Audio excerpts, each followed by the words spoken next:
let's begin the class.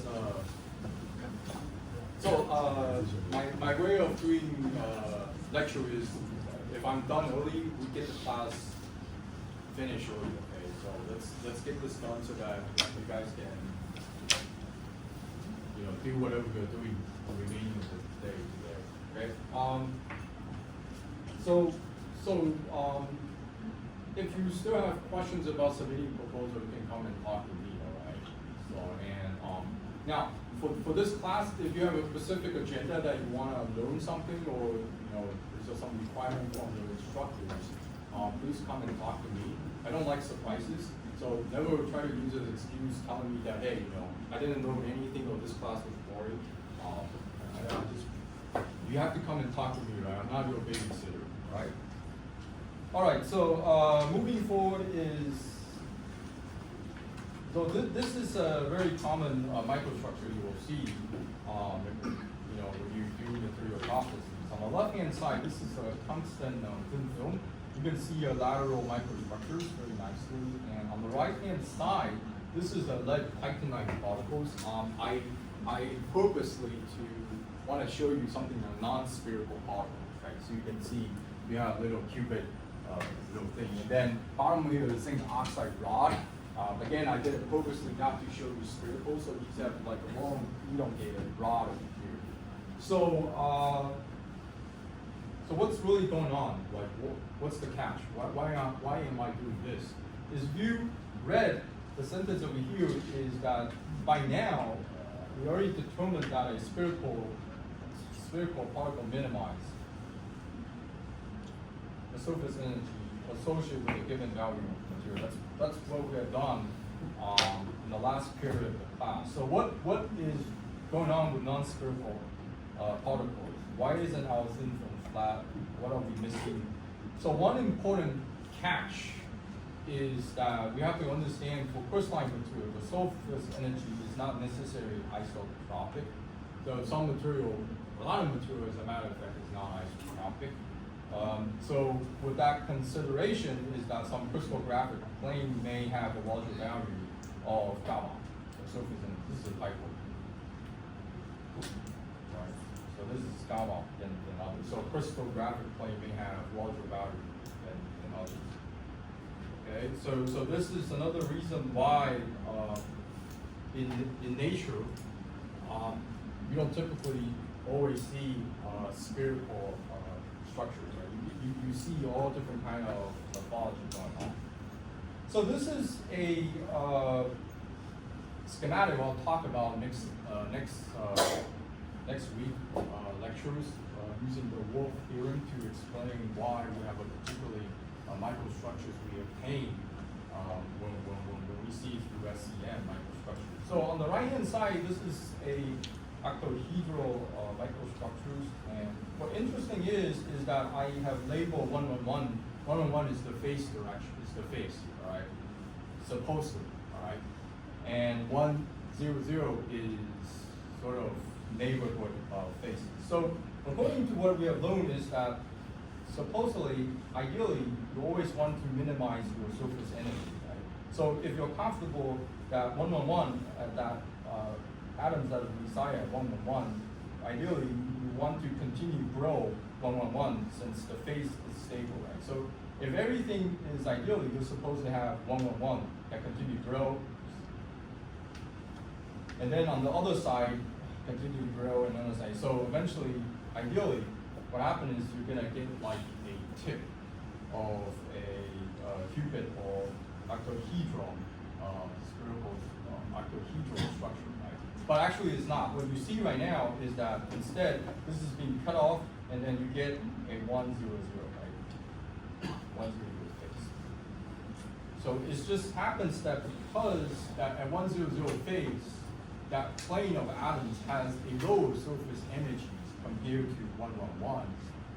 And that's the result why instead of continue having the atoms to grow on the plane of 100, you have another plane, an alternate plane, of 100 growing on that plane.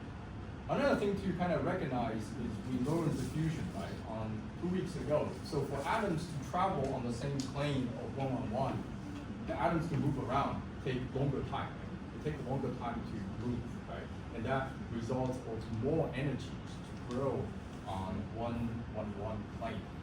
So the bottom of this is that rather have atoms that move at 1 plane is that at 1 0 0 of atoms, that result of atoms to move, that distance of energy requirement is way low. Okay? So another one I kind of talk about is say the 1 0 0. I'm just gonna draw, like for example, this is 1 0 0, arbitrary. I'm just giving you a plane of 1 0 0. So say this is a 1 0 0 plane, a 2D, okay? So 2D structure of 1 0. So in the SE and microstructure, OM microstructures, if you let it kind of grow or kind of thing, you'll get this kind of 1 0 0 0 1 0 0 1. You get the material thing. I will get it. So you get this microstructures, right? This is microstructures, right? So and how about this one? How about this direction? 45 diagonal of face. This you'll get like a sort of a sphere, a diamond structure. Right? So I'm just drawing this arbitrary. So you get a 45 degree space, right, according to this. Supposedly, as we talk about surface energy, I'm assuming surface energy. If this kind of face 1 0 is way smaller than this one, right? That this direction of face has a smaller surface energy than the 45 degree. Eventually, these structures will be cut off and turned into a octahedral structure instead. Okay? So what I'm trying to say is that I'm assuming if the surface energy for 1 0 0 that is way smaller than the 45 degree of plane. Right? So over here, what I draw is a diamond structure. It will not continue to sustain as a diamond structure. At the edge, because the large surface energies, it will be trunculated, turned into an octahedral lattice structure, crystal structures. Okay? Because as I mentioned, this directions, this direction has a lower surface energy compared to the 45 degree, right? So next week, this is basically a Wolf theorem. I will talk a little bit more detail next week. So you can see there's some schematic up here. Just want to give you some idea how to connect to surface energy. So a lot of time when you kind of moving forward is this is a very typical crystal object you see grain, right? One of the frustrating things when you see this is this is a say a box subject. A box subject. Like, and then you manage to kind of cut an area of your specimens and you look at its microstructure, right? But in nowhere it tells you what is the grain size, right? What exactly, how big is your grain, right? So I think a lot of times when you look at these grain, it's just that a 2D structures, you say, oh, this grain is bigger, say, for this grain, right? Because it's a 2D structure. But in reality, actually, this grain might be bigger than this one is because in the 3D structures, it might be just on a side of a grain, all right? So it's just depending on where you're cutting your specimens, where you're doing your polishes. So it doesn't really show you, well, it gives you an idea, but it doesn't give you an overview exactly how big is your grain, right? So the common method where you want to determine your grain 3D structures is you use a CT scan, a micro CT scan to determine your grain size. All right. Another thing is I want to quickly say this is twin boundary. Right. So those that do metal, sometimes you see this kind of thing, line inside your grain. That's twin boundary. So it's also a form of defect, just like your dislocation as well. If you've done a wonderful job on polishes, you're supposed to see that on any metals, iron metals. Okay.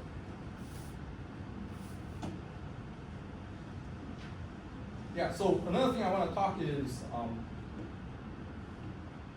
so this kind of linked to this kind of microstructure, right? Because if you kind of polish down, you don't really see the full content, all right? So, so grain boundaries, I may have, let's kind of enforce our knowledge on grain boundaries. So we're talking metals, OEM.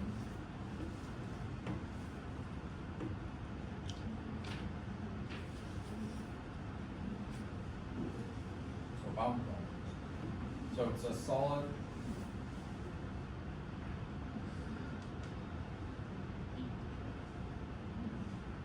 liquid.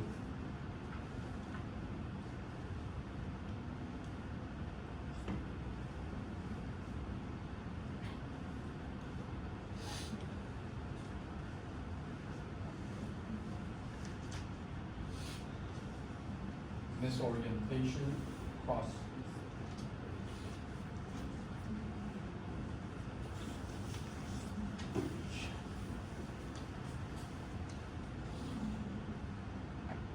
And misorientation is accommodation by dislocations. All right, so that's the definition of grain boundary. Okay.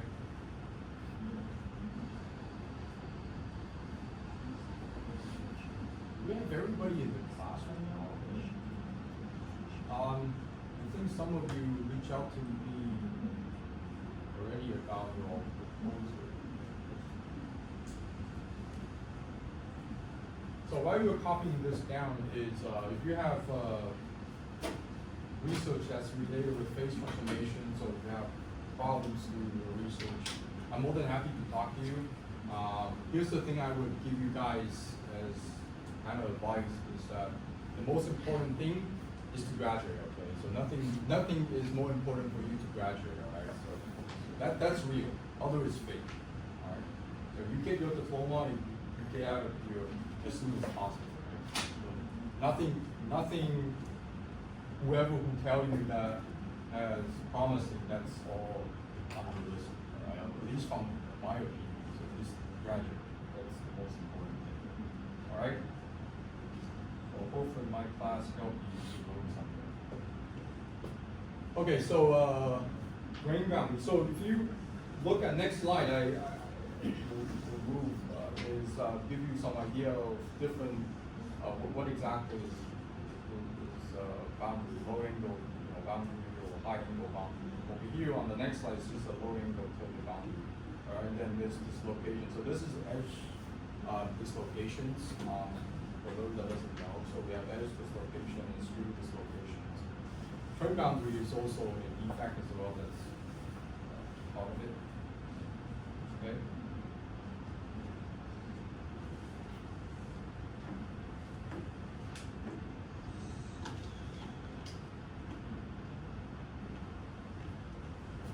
All right, so I'm gonna move on. So this is low angle tilted boundary. So we call that again, boundary again, and then bottom of you actually is a graph of soap bubbles. So this is another kind of example. Want to exemplify example of grain boundary. So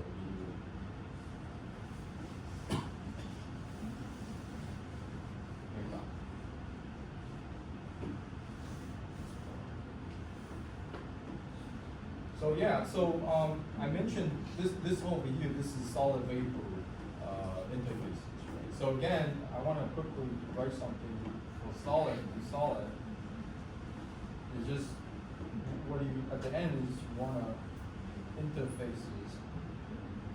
You want to minimize the interface. Just put min minimize, and then you want to get rid of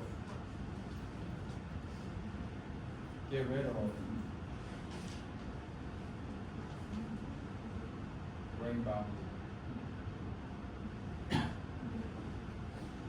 So you have like these concave microstructures, right? They have a way higher surface energy that results bigger grain that wanna kind of get rid of these smaller kind of grain stuff, right? So normally when you see concave, kind of these boundaries where it's more favorable for the original this kind of grain to continue to grow. So we'll talk about that a little bit more later on, right? Okay, so so this is another thing I want to talk about is why particle size matters. So below you is copper wire or like copper rod you think about. So you can see when the grain size or particle size is larger, the centering or grain growth slows down due to the low driving force. So there's just less grain boundary or surface energy to lose. Right? So this is the same example I was talking on my previous slide that bigger particles is just more difficult to do your centering. So this is a real example that was done at Purdue as well. You can see how low the wire is being centered even though there are 85% of the melting temperature. All right, so it's 85, it's like 85%. So think about it, if it's the melting temperature is 1,000 Celsius, we're now up to 850 Celsius, and at this point right now, we still have like a big chunk of these are porosities.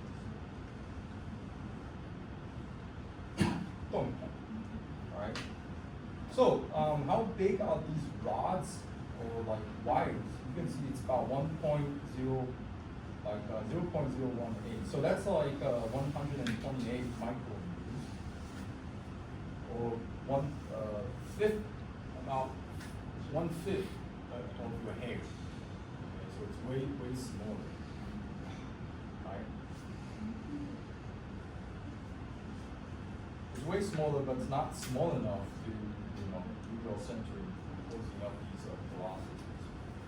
Right? So this is, again, give you some idea about how particle size influences overall your mechanical properties. Okay, so moving forward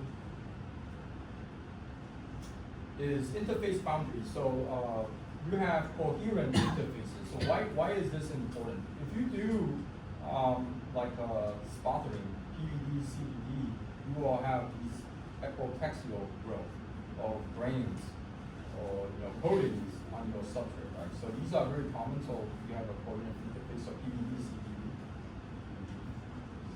So these nano coating layer that grow.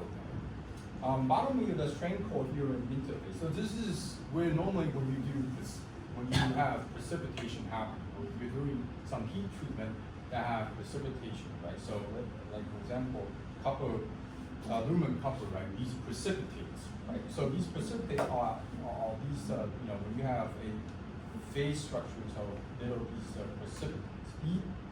These precipitate on the boundary is a strain coherent interfaces, okay? Strain coherent interface. 所以就是说这些析出，比如说这些析出在这个上面，就画到这个界面是 strain coherent interface precipitates, okay? Strain coherent interfaces, alright? 我们是在定义一些定义，就是把这些东西把它定义出来 ，alright? Okay. So again, this is on the upper graph is the strain coherent interfaces, and below over here is an incoherent interfaces, right?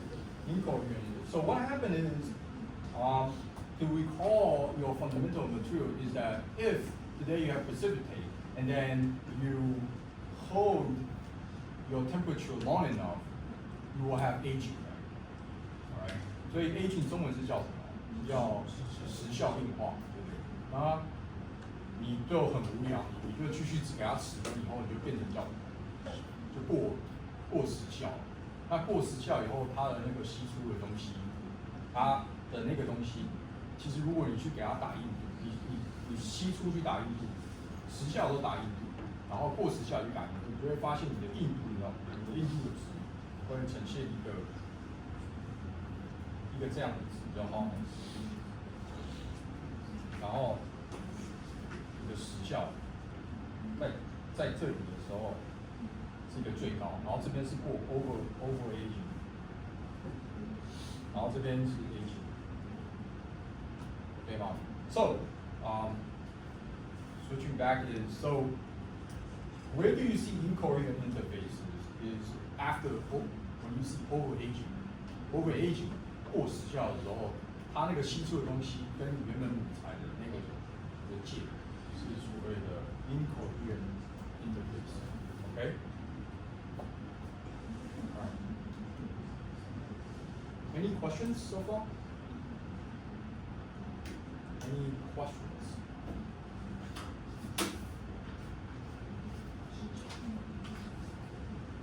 All right, so we're moving forward to another solid liquid vapor system. So this is also help us understand the interface in microstructure. So below over here is we have the substrate, right? So we're going to use, for example, this is the substrate. This is the substrate. You want to say.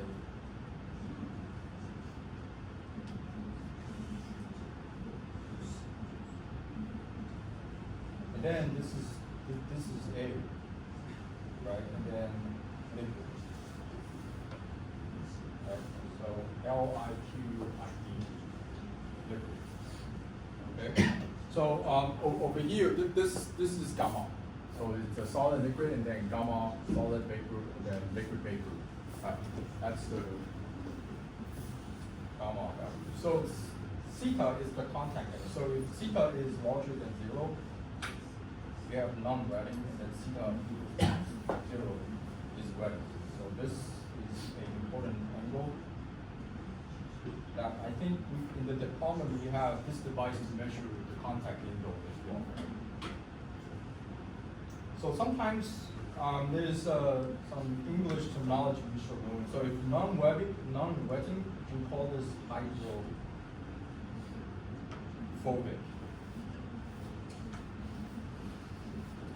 HYPROPHOBIC, and if it's wetting, it's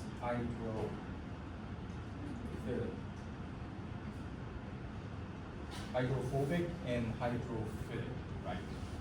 So 氢氧、清水跟电水嘛，中文叫清水哦，就是疏水啊，对不对？疏水。Okay, so normally, I have a table on the next slide to show you is that if today you have SV is solid vapors, if you have high energy,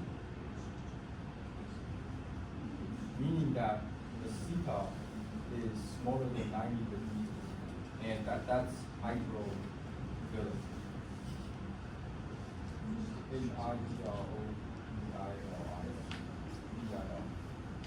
So why am I telling you this is that if you look on next slide over here, if you have the electron type, if you look on the next slide, I have give you a table, a list of all the substrates surface energy, right?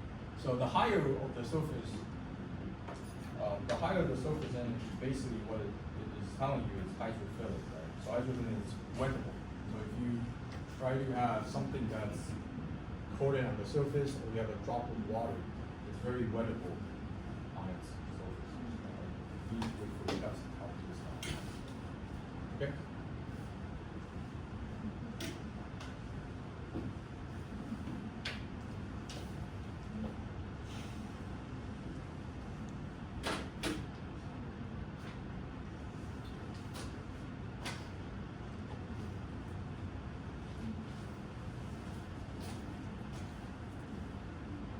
All right, so this is an example.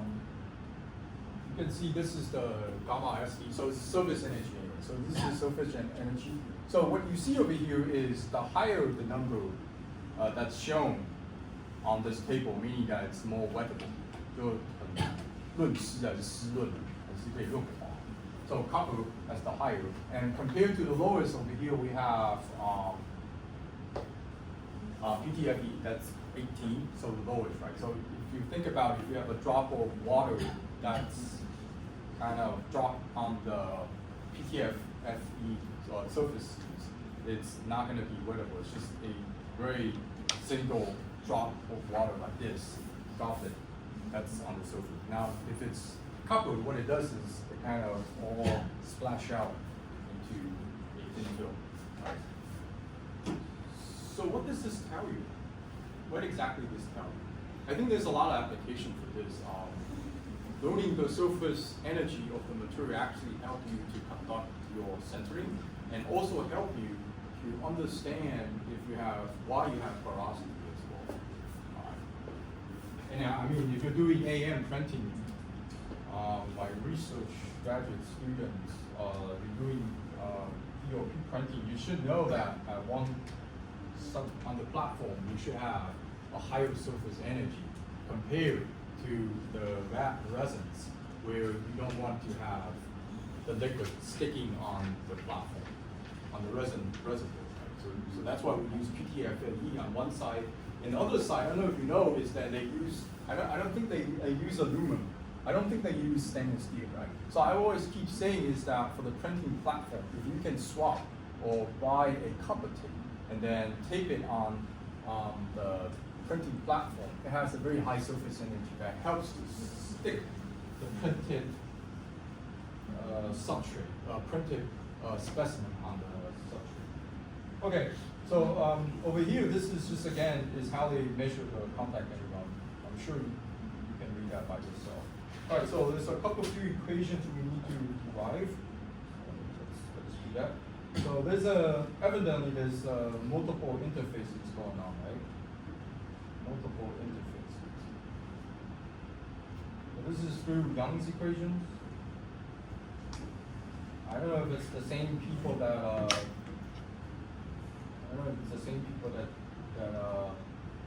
came up with the Young's models, but this is what we call the Young's equation. So you have gamma SE minus gamma S L gamma L cosine theta. So the theta is the contact angle.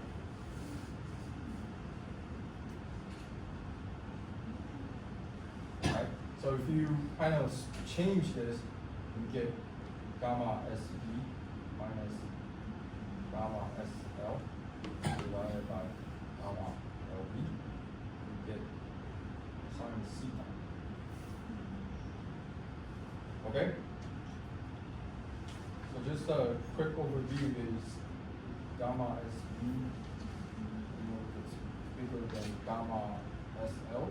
You have theta smaller than 9. And we have gamma SB smaller than gamma SL. You get theta bigger than 9.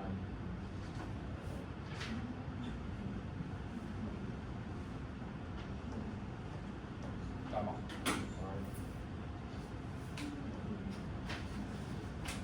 So please copy this down. This is to help you understand the contact angle. So while you're copying this down, is the next slide actually shows you this is a true experiment being done with us. Not me. I didn't done the experiment, but this was really done in my PhD institute. When I was doing my PhD, is this faculty, what he does is that he put a copper, circular copper particles on a aluminum oxide. So you have the copper, you have the aluminum oxide. So just to review you, just to recap, refresh your memory, copper has a very wettable angle, right? Very wettable, right? So you put the copper on aluminum oxide. So aluminum oxide also, compared to PTFE, also has a very high surface energy, like a high energy, right? So these are all wettable material. So what he does is that he put the liquid, he heat up the furnace, and this copper, due because the wettability, of course, he play around the oxygen content. The copper actually infiltrate into the aluminum oxide. All right, so this, if you move on to the next slide, I'm still waiting on you kind of move to the next slide. You'll see there's a particle on the aluminum oxide, right? and then it's infiltrated into. So it's really cool technologies, really. There's no pressing, there's no external force, so it doesn't just, you put a couple of particles on a substrate. Now, if you look at the below descriptions, it says that the clay on a consistent temperature, they actually play around with oxygen as well. So oxygen also helps to, it actually oxidize the copper, and then there's some chemistry going on because the oxygen also was inside the aluminum oxide. But in short, is because both of these materials are wettable, right? So you won't try to choose a material that's non-wettable and then try to pray, and then try to believe it's gonna infiltrate into the substrate, right? So that over here, if you look at the slide, it's really nice. The copper actually goes into and fills the entire porosity, pretty good, right? So there's no pressing, right? So this is another great example why we should know the contact angle or the surface energy of each of these materials, all right? Does that make sense to you guys?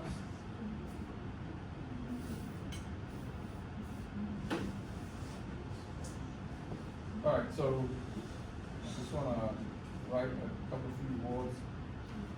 Porous, so aluminum oxide, and this is copper, right? So at the end, you actually have a substrate that's infiltrated with copper ore by itself. So no pressing by the way. It's just it all just goes into because it's what. All right, so. I don't know, if you get a porous structure, maybe you should do that, and you want to try to fill your porosity, right? Maybe you can try that and put a metal on your ceramic and then see if it fills in. Hey, FYI, if you're doing that in your lab, make sure that your advisor agrees because it's going to contaminate your furnace, right? Because if the furnace originally is only for ceramic, don't put metal inside. Now, if you originally was for metal, don't put metal inside. Don't put ceramic. It's going to contaminate your entire furnace surface. I'm sure. Right? Want to be careful. All right. So moving forward, how I want to talk about how liquid turns into solid, right? So this is a ideal cooling curve for a pure metal. So what this shows you is that we have a thermocouple that's plugged into a crucible where you have a liquid metal that's kind of already melted into a liquid metal. And what it does is measuring the temperature right now, and we're slowly cooling it down. And once it passes the melting temperatures, it will turn into solid, right? It's easy as that. So this thermocouple right now is collecting the data. The temperature data from the liquid metal, all right? So it's cooling down. So at a certain point, once we reach the melting temperatures, it's still waiting to have all the liquid transform into solid, right? So you can think about you imagine the phase diagram, you have alpha plus liquid, right? Alpha plus liquid, alpha plus beta, right? So over here you can think about as alpha plus liquid, right? So over here, everything changed into alpha, okay? But actually, in real life, in reality, when we really do this experiment, it's not true at all. What happened is the thermocouple actually, that you plug into that liquid, when the liquid, once it's cooled down, it has a dip, and then like this, and then comes up, and then wait for everything to change into solid, and then cool down. So we have actually this dip, all right? You have this dip over here. So what's going on? What exactly is going on? Is this something we will talk about? So what is the free energy change associated with forming a solid nucleus in a body of liquid metal? So over here on this schematic, I present you a solid couple, so you can assume that it's a nuclei that's formed inside a liquid couple, right? So two things we have to remember. Inside over here, you have a forming of primary bonding. So what's the primary bonding of metal? It's metallic bonding, right? 金属键结，对不对？就金属键结。Second is that on this surface, all right, on this surface layer, there's an energy penalty. And energy, E-N-E-R-G-Y, penalty. And what I mean is that it's a forming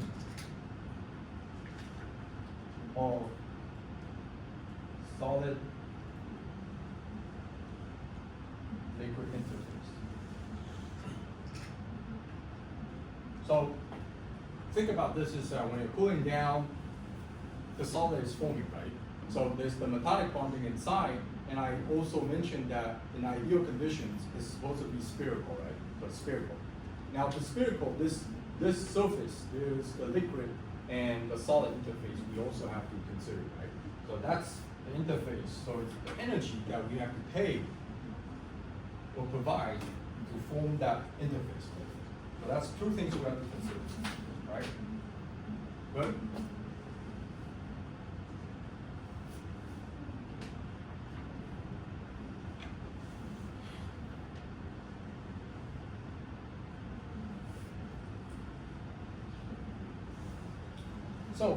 So for forming the primary bonding, what is the energy? How do we describe that? So it's a spherical shape, right? So there's the value.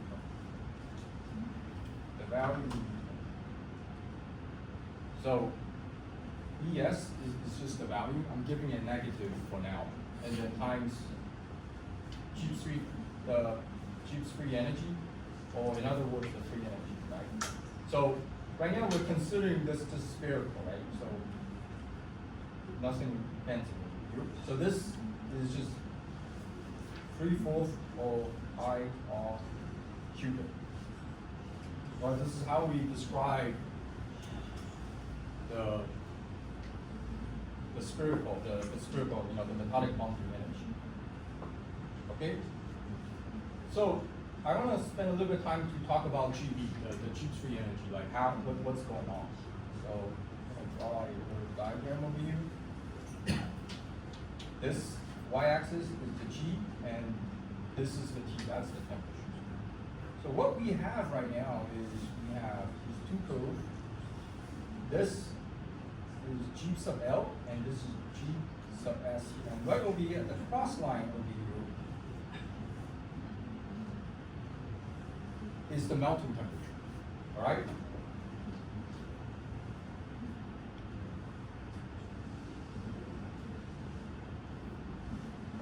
So say this is 1095.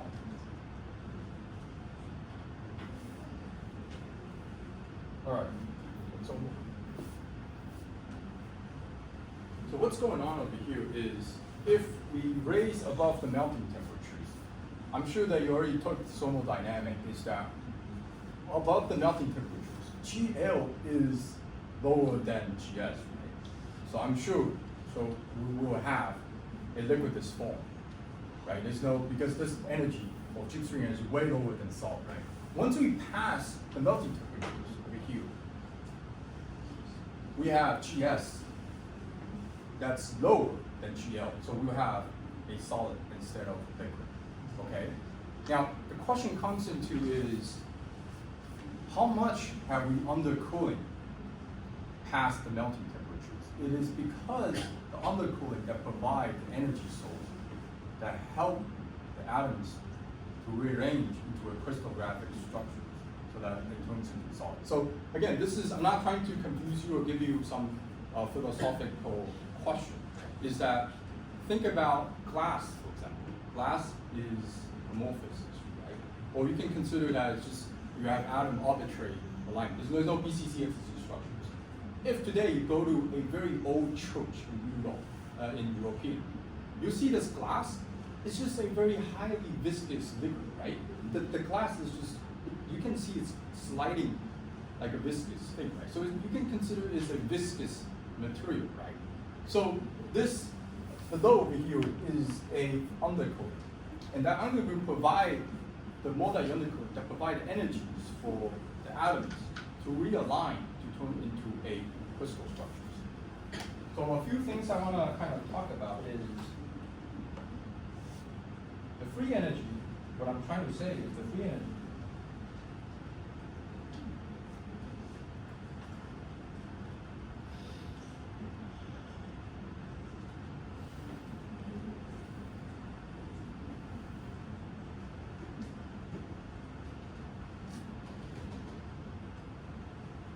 It's a free energy difference after the multi. Second is that it make you think what is solid. Okay, what do you, well, how do you define solid? So is glass a solid or something that you see a rigid? This is solid. So FYI, glass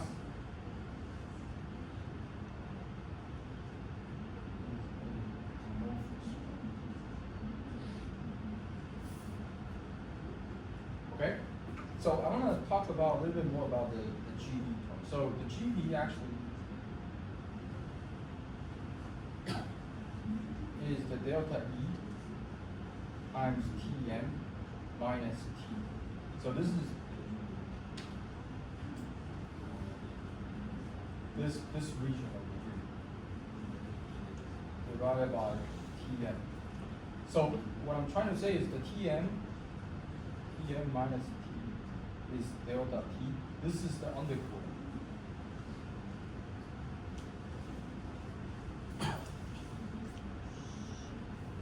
Okay. So I think next class, let me show you a video footage of how do we use undercooling to control solidification. Okay.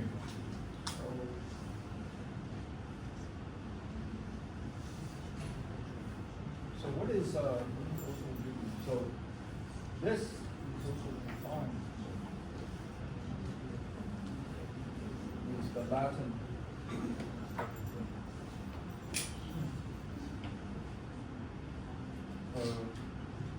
unit value. So this is just the bonding energy. Going back is just the bonding energy, the metallic bonding energy. Okay? So delta GV equals to delta E times Tm minus T divided by Tm, right? OK？ 有没有各位同学有没有看懂？还是哪边没有写不清楚 ？OK？ 来，有没有同学有没有问题？有没有问题？有没有问题？你们看荧幕然后没看我，都怀疑我到底。 是有懂还没懂？没懂。Okay, it's okay. I will. Let me show you a video footage, and then we will talk more.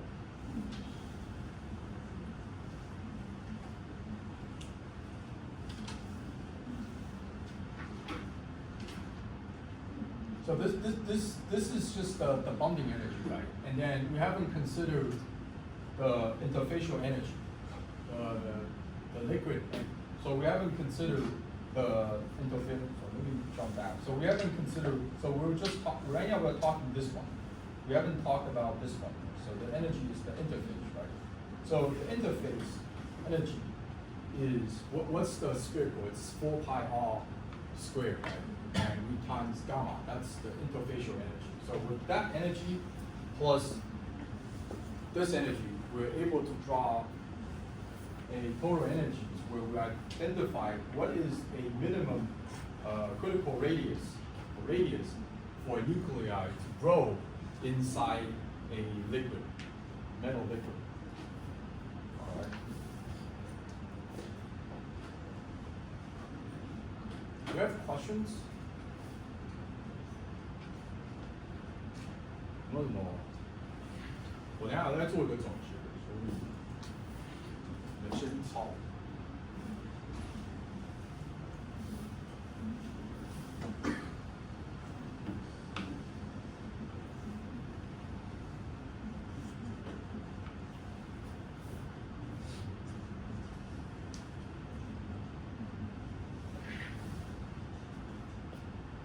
So I was just talking about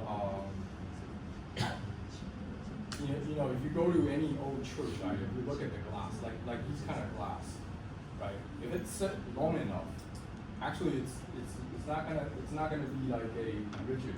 Actually, it's continuing to have a flow. It's just a very highly viscous material. So with time, you go to some old church in in the West, right? You see this glass. It's sort of know, instead of like this kind of structure, right, it will turn into like this.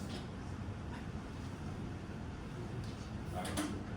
So with time, like centuries, right, it flow. Right? So, but do you consider this as a solid?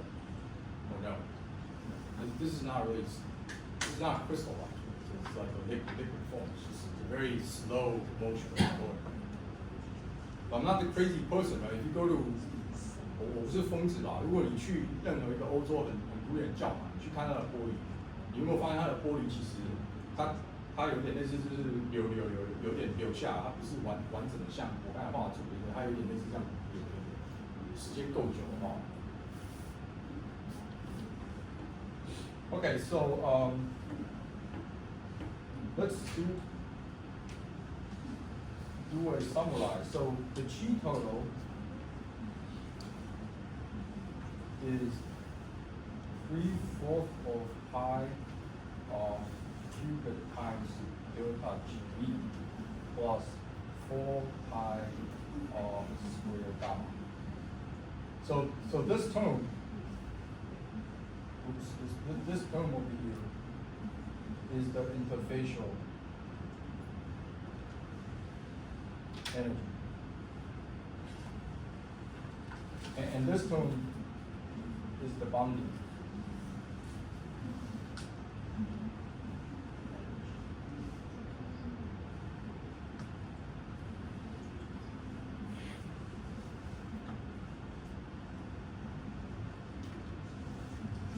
The metallic bonding energy, right? So I'm just combining the interfacial energy and the bonding energy. So bonding energy I provide on the previous slide, right? So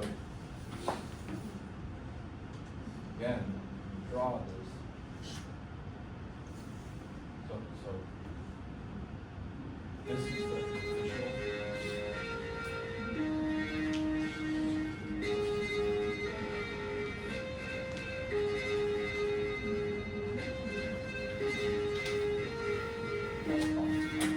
Okay? Alright, let's have a short break and then we'll get back on our second session of class, okay?